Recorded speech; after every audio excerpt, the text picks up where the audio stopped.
Tonight, in her own words, the Princess of Wales shares her cancer diagnosis with the world.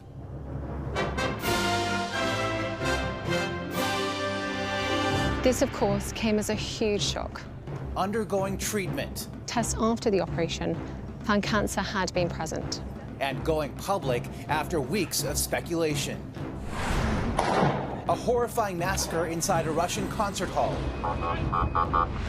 Plus, police round up dozens of suspected car thieves. It makes you scared.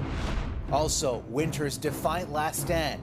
Heavy snow in parts of Canada, the forecast for the weekend. And from here in Montreal, on the eve of Brian Mulroney's state funeral.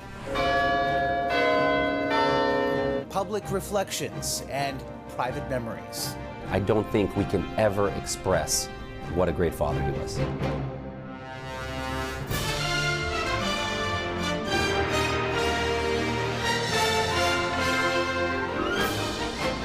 CTV National News with Omar Sachedina, reporting tonight from Montreal. Good evening, everyone, from Montreal's Notre Dame Basilica, where tomorrow more than 1,000 people will bid a final farewell to Brian Mulroney.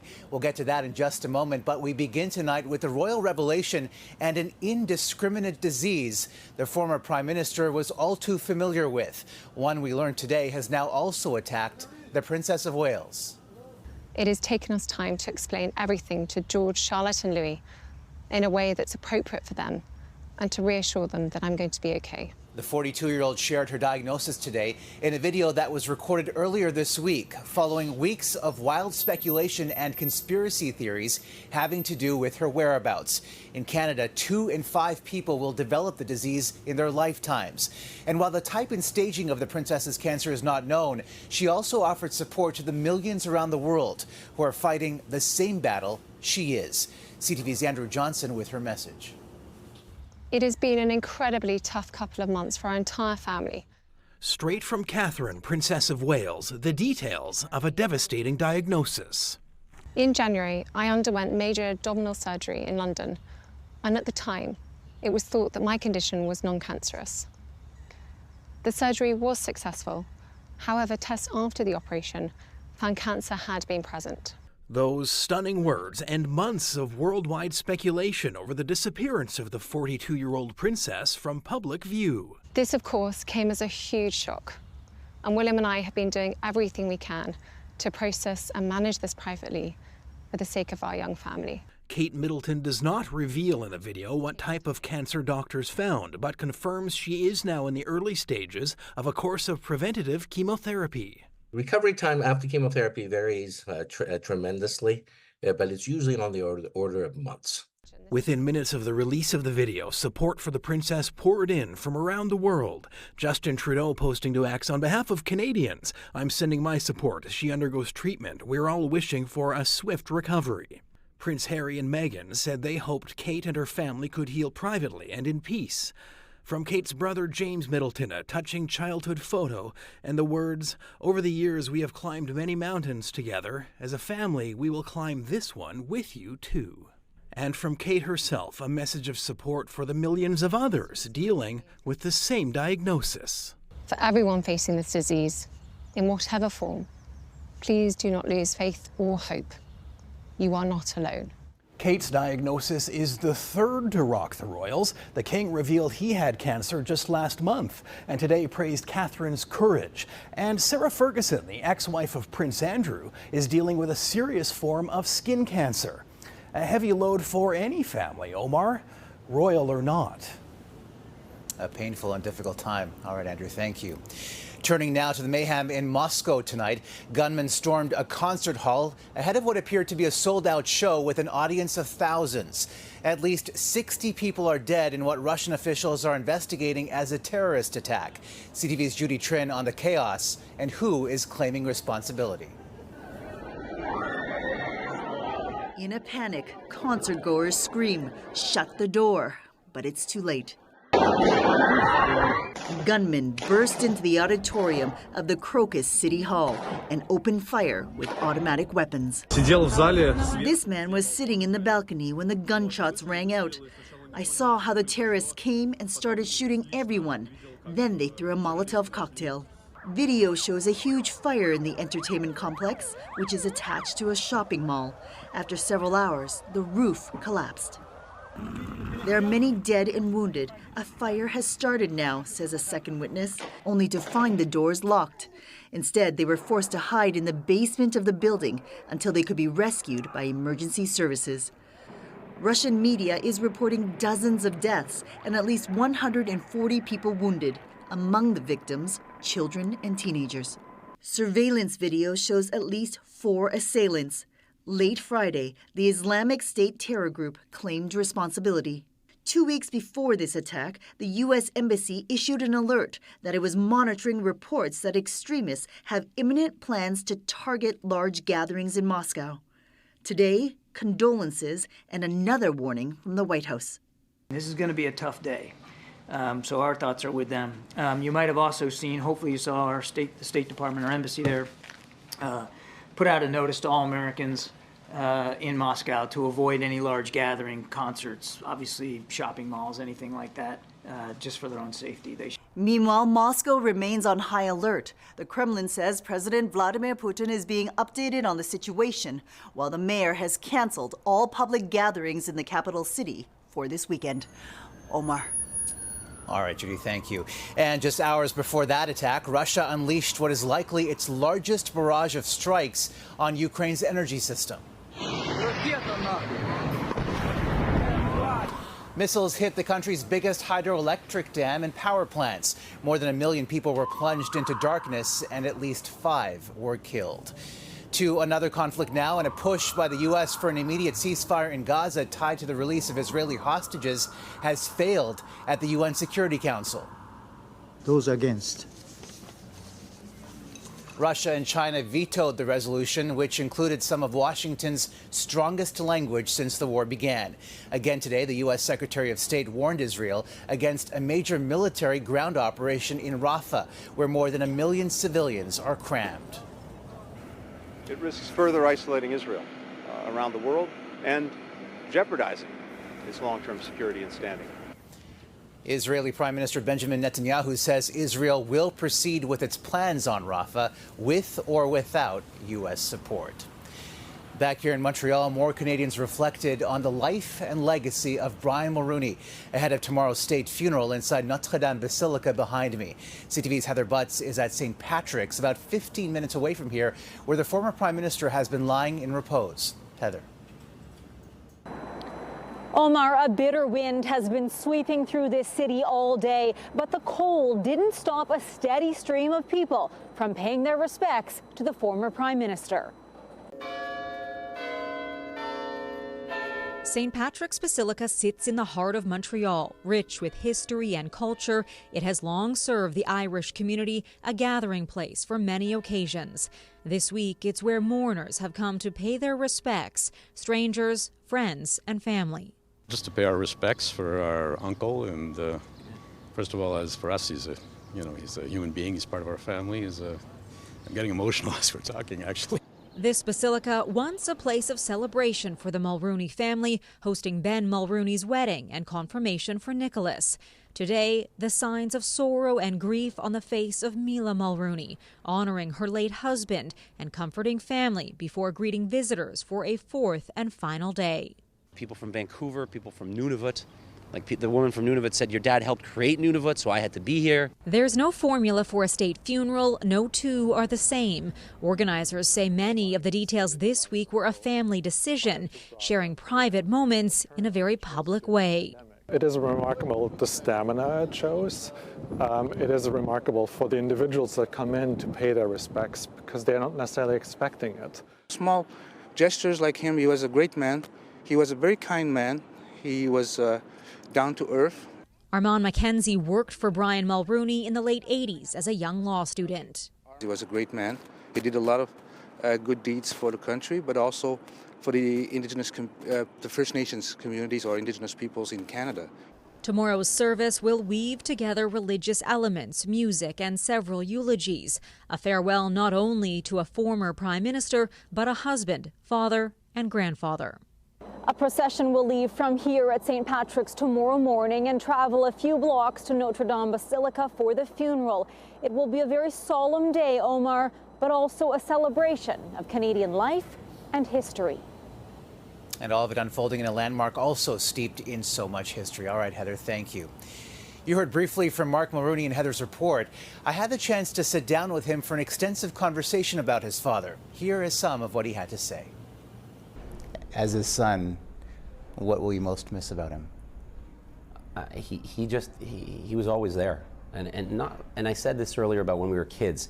He was traveling, but he was always present, and I think he really maintained that as a figure in our lives.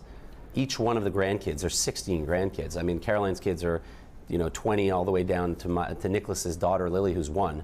I mean, in that gap, he had an individualized relationship with everybody. And I think the kids felt that, but now the grandkids knew that as well. My son Maximilian, or Maxie as we call him, he told him he wanted to be an actor. He wanted to act in the next Spider-Man movie, or he wanted to be in, a Batman movie. But basically, my dad's like, that's great, let's go in the movie business together. And they would just talk about that all the time. When you live so much of your life in the public as he did, you try to preserve a bit for yourself and your family. Is there something that the country doesn't know about your father you wish they did? I don't know. As much as we say it, I don't think we can ever express what a great father he was. I think people are starting to get a glimpse of what a great human he was and how he had empathy and he would call people. I can't show somebody what a great dad he was. That's a very hard thing to just show, but he just loved us so much. And like my mother, they were openly expressive of their love. And that's something that you don't always see today. But my dad would he would not care where he was, we were getting a kiss. He'd be in the middle of an airport, people coming up to him, and he would just hold you. And that's who he was. And there's more of that conversation on our website and in our special coverage of Brian Moroni's state funeral here in Montreal tomorrow morning, starting at 9 o'clock Eastern, right here on CTV. When people think about Brian Moroni, they often reflect on his time in Ottawa, but he was born about 400 kilometers north of Quebec City and rose from those humble roots to the pinnacle of political power in this country. CTV's Quebec Bureau Chief Geneviève Beauchemin with a closer look at his sometimes complicated ties to Quebec. Jen. Well, Omar, when Brian Moroni's casket arrived here in Quebec, one of his sons said he'd come home. Speaking of the close ties between the Prime Minister and this province. Those who knew Brian Moroni say he never forgot where he came from. Long time no see. La famille de Charlie. Of Prime Minister Brian Moroni's legacy in Quebec, few images speak so eloquently as these. An old friend, Lucien Bouchard, turned political and personal foe for decades, warmly offering his sympathies to his widow, Mila. Very intense remembrance of our years of youth. And a Quebec too long misunderstood. Moroni's roots in La Belle Province informed his politics. He formed a big tent coalition and won over the province by a landslide. To bring Quebec into the constitutional fold with honor and enthusiasm. With honor and enthusiasm. Those were words in a speech written by Bouchard, who Moroni later said would go on to betray him. Moroni, a federalist Anglophone, Bouchard, a Francophone nationalist, both from small towns. They'd become friends in law school. Bouchard was a cabinet minister as Moroni fought for the Meech Lake Accord. The failure of that series of proposed constitutional amendments in June 1990 angered many in Quebec. Vive le Québec. Many nationalists, along with Bouchard, slammed the door on the Progressive Conservative Party. Bouchard went on to form the sovereignist Bloc Québécois, and after another failure from Moroni, that of the Charlottetown Accord, a referendum brought Quebec to the brink of separating from Canada, and the bond between Moroni and Bouchard was broken. He wouldn't want to be at my funeral. And you don't want him there? He can do whatever he wants, but he won't come to my funeral. Decades later, Quebec politicians of all stripe applaud Moroni's passion and say he tried. And there was reconciliation between old friends. Moroni and Bouchard started speaking again just months ago and became close again. And so, this moment. Moroni used to say that he was once the most popular prime minister, but also the least popular prime minister, and that certainly was true here in Quebec, though many are now remembering him fondly. Omar. All right, Genevieve, thank you. A proposed search for the remains of slain Indigenous women in a Manitoba landfill received new funding today. I am very grateful for these commitments going forward, and I hope that we can continue to provide transparency to members of the public, community members, as well as the families. And I pray that one day we will see justice. The remains of Morgan Harris, Mercedes Myron, and an unidentified person known as Buffalo Woman are believed to be in the massive site. $40 million from the province and Ottawa will go towards the search, though studies have suggested the cost would be twice that amount. Straight ahead, a new bust in a growing crime. We will continue and maintain pressure on all those involved in auto theft. Police nab more than 30 suspects.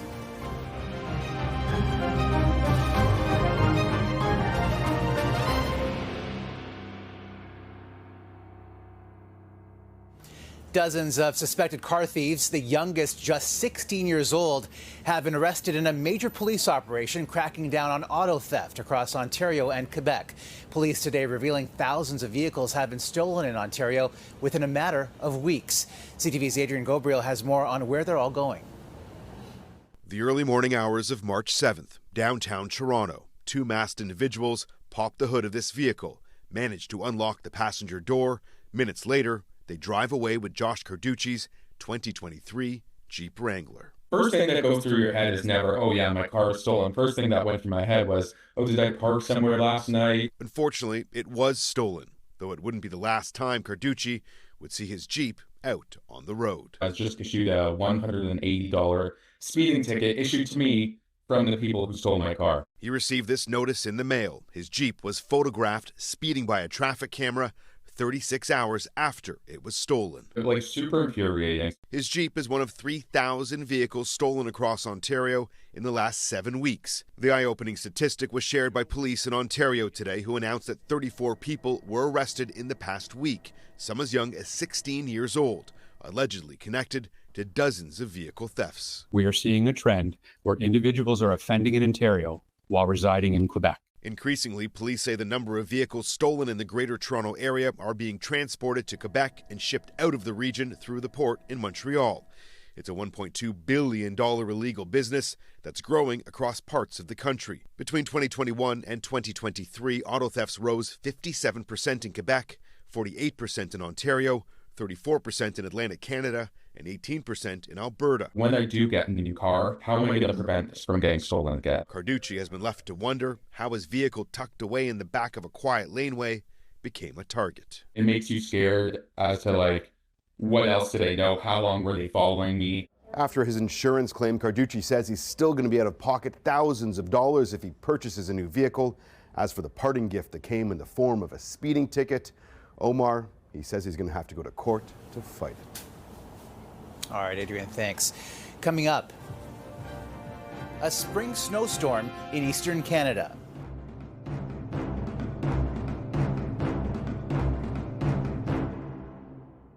Snowfall warnings have blanketed parts of southern and eastern Ontario tonight as the region is slammed by a blast of wintry weather just days into spring. In Toronto, snow will continue to fall overnight after a day of treacherous driving. This truck jackknifed west of the city. And CTV meteorologist Kelsey McEwen joins us now. So, Kelsey, when will spring actually begin? Omar, spring is a transitional season, that classic tug of war between winter and summer. And right now, unfortunately, winter's winning out. We're seeing the first significant snowfall of the season, believe it or not, in March for many Ontario communities. But it's not just here. It's also all down the eastern seaboard and we're heading right toward Atlantic Canada. So let's talk totals there. New Brunswick in particular seeing a lot of snow, 10 to 60 centimeters of snowfall with this one. The Fundy Coast, more like rain. St. John, for example, 60 to 80 millimeters. millimeters of rain. And then that collision between cold and warm means freezing rain. Fredericton, about 15 millimeters of ice buildup. Saturday, the snow is heaviest in the Maritimes and then sweeps its way up toward Newfoundland and Labrador. This will last right throughout the entire weekend. In behind that, there's another low, a Colorado low hitting northern Ontario. This will drive moisture in, and areas that see snow today are going to be warm and rainy by early next week. Omar? We'll get there eventually. All right, Kelsey, thank you. Coming up from here in Montreal, the boy from Baie-Comeau. La famille de Charlie. Brian Moroni's life in 2 languages. Brian Moroni was a statesman and a businessman, but above all, a family man who instilled in his 16 grandchildren a love for the country he once led. One way he did that was by conveying the importance of bilingualism, a message one of his grandsons asked him to share at his grade 5 graduation last year. The boy from Baie-Comeau grew up Anglophone in a Francophone town, a life experience in both official languages that wasn't just a political asset, but became a personal passion. Le Canada est une nation officiellement bilingue, comme vous le savez. Et il doit être dirigé et offrir à ses citoyens et citoyennes des services dans les 2 langues officielles. One he held on to late into his life. Quite frankly, it's difficult for me, having been there for a long period of time, to imagine how one could serve as Prime Minister of Canada or Chief Justice of the Supreme Court or Ambassador or any one of hundreds of other key positions in the government of this great country without being bilingual. This speech on the importance of bilingualism last spring was one of his last public appearances. It also happened to be his grandson Dylan's grade 5 graduation from Toronto French School. But Dylan asked him if he would come and speak. Dylan asked his grandfather. Asked his grandfather, and he said, I'll be there. And he was undergoing cancer treatment, and he flew in to Toronto to give a speech. Dylan's father, Mark Moroni, says the moment was deeply meaningful for his dad, his mother Mila, and his wife Vanessa, all there. And he got up there in his usual baritone and said, I've given a lot of speeches before. And he said, I've spoken, at the U.S. Capitol and I've opened parliaments. He said, I don't think I've ever done a 5th grade graduation before. Also there, student Arya John Muhammad. And for him to say how important it was meant a lot to me because I wasn't sure if I wanted to stay. And him saying that it was important to be bilingual just encouraged me and inspired me to stay. Jordan Fraser also says he was inspired. I know students around me really took that to heart, and he may not know, but that was really important to all the students that were there at that graduation speech. Even in his final years, Moroni showing an unyielding commitment to sharing his love of Canada with future generations. And that's a snapshot for this Friday from Montreal. For all of us at CTV National News, thank you for watching, and we'll see you again in the morning. Good night.